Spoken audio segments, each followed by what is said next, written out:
Hello and welcome to this video tutorial hosted by Adam Wignall of Strawberry 7. In this video, I'm going to tell you our 7 tips that will help you identify a spam email. I will also show you some spam emails I've received which may help you recognize one if it comes into your inbox. The internet has a dark side, unfortunately, with virtual pickpockets and burglars. A well-known way to mislead you is via email. A seemingly innocent message may contain a virus or Trojan horse that may rob you of confidential data or make your files unusable. Number 1. Were you expecting this email? Let's start off with a simple question. Were you expecting this email? A telephone provider sending you an invoice for your phone subscription via email is to be expected. But what about an invoice from a company you haven't dealt with at all? Even if the business in question looks professional, if you're not dealing with them, they don't need your details and you shouldn't be paying for anything. Number 2. Check the sender's email address. The annoying thing about fake emails is that they often seem legit. They may look like they were sent from banks, companies, or organizations that you deem reliable, even your friends or colleagues. In reality, their identity was taken over by a fake party hoping to trick you. They use the same name, logo, and house style in the email, hoping you'll fall into the trap. But what about the actual email address? Spammers use an odd email address or one that is a variant of the original name. So when you see a weird email address, you're probably a victim of phishing. Number 3. Never click on links or attachments you don't trust. If you're not sure whether an email is from a reliable source, then never click on the link or attachments. If you do, you run the risk of malicious software being installed on your computer or a CryptoLocker intruding and locking your computer files. For links, you can hover your mouse over a link without clicking, and then the URL should be displayed and you can check whether it's a known and reliable address or not. For attachments, be aware that zip files, which often contain a PDF file with a virus, are very popular amongst fraudsters because virus scanners don't easily identify dangerous zip files. Always check the extension and name of an attachment. If your attachment ends in something like .exe, then it's almost certainly bad. If your attachment is a PDF or Word document, then it's possible it's completely harmless. But it's also possible that it is a virus. So be vigilant, and looking at the email as a whole can make your decision whether or not you trust the attachment. Number 4. Check the language and design. If an email is riddled with linguistic and spelling errors, incorrect syntax, or weird terminology, chances are you're dealing with spam. Hackers often operate from abroad. They use machine translation engines, which often result in incorrect language usage. The design of the email may look odd too. For example, weird images or low-resolution logos.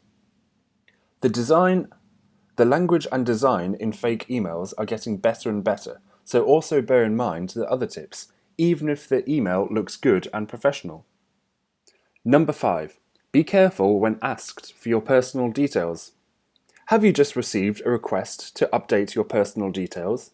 Be careful, because banks and insurance companies will never ask you for your personal details by email.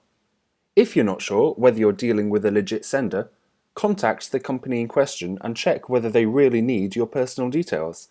Needless to say, you should find the company's contact details online instead of using the ones listed in the email. Number 6. If there's an alarming tone of voice, watch out. Does the email convey a sense of urgency? In their emails, fraudsters generally use an alarming tone of voice. For example, an email stating an invoice must be paid as soon as possible. If you receive one of these, don't stress. Fraudsters hope that your anxiety will push you to pay up quickly or disclose confidential details, allowing them to potentially blackmail you. Number 7. Consider all of these tips when reading emails. We're all human and we all make mistakes. Your friend or colleague may have emailed you an attachment but spelt a couple of words wrong in the email text. Don't assume the email is a virus because there is one small error. Consider all of the mentioned tips and look at the email as a whole to help you make your decision if you trust the email. Were you expecting the email? look at the sender's email address, be cautious of attachments, have a look at the language and design. Are you being asked for any personal details or rushed to pay an unknown invoice? Now let's have a look at some examples. Here is an email I asked Mira to forward to me as I know it contains a virus and I wanted to show you. We can see the sender's name is Tanya. I know who Tanya is, and the first thing that caught my attention was her email address.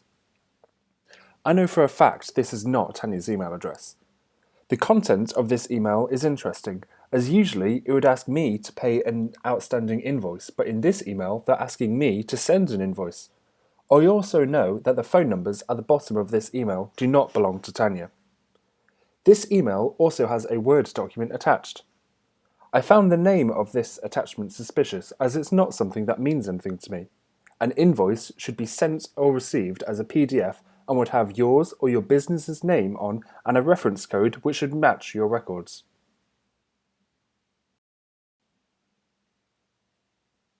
Here is another example. In this email, it's an advert for something. If we notice at the bottom of the email, the text here doesn't quite look right because it's all a bit fuzzy. The reason for this, if you notice my cursor, this whole area is just one big picture, which the sender wants me to click on. They're using the language here because they want me to click on unsubscribe here. However, it wouldn't make a difference. I could click anywhere within this email and it would all go to the same bad place.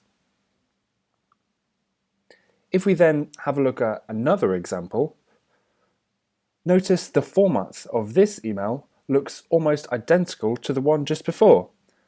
And again, at the bottom, it still has this same style of fuzzy text which wants me to click on the unsubscribe. Here's another one. I'm starting to notice a bit of a pattern because all of these look pretty much the same. What is being advertised may be slightly different, but the email itself is pretty much the same, and I don't want to click on any of them. Here is an example email that's supposedly sent from PayPal. The first thing I always check is the sender's email address. And we can see that this is not a genuine PayPal email address. Genuine emails from PayPal will always end in @paypal.com. The sender is trying to look genuine as they've used the PayPal logo. However, they probably just got that from Google. The positioning of the logo isn't neat or tidy, so that's another clue. There are a few grammar mistakes in the body of this email, which straight away looks unprofessional. If we read the text in the email, they're essentially saying there is a problem with my account and I need to click on the link to fix it. Never click on the link in an email that looks like this. They're trying to scare you, making you panic and hoping you'll click on the bad URL. We have spoken about recognizing a spam email, but what do you do if you receive one? You have received an email you're not sure about. You have gone through the tips mentioned in this video and you're pretty confident you have a spam email. What's next? The simplest thing to do is just delete the email. Definitely don't click on anything or open attachments, just delete it. If you often receive spam with the same subject or from the same sender, you can mark either the subject or the sender as spam. When using the web interface for your emails, which is the direct website instead of an app such as Outlook, move the email to the junk folder. The next time you receive a similar message, it will automatically end up in the trash because the email server will hopefully learn to distinguish genuine emails from spam messages. You should never click on unsubscribe from a spam email as the link can contain a virus. Never reply to unsolicited emails.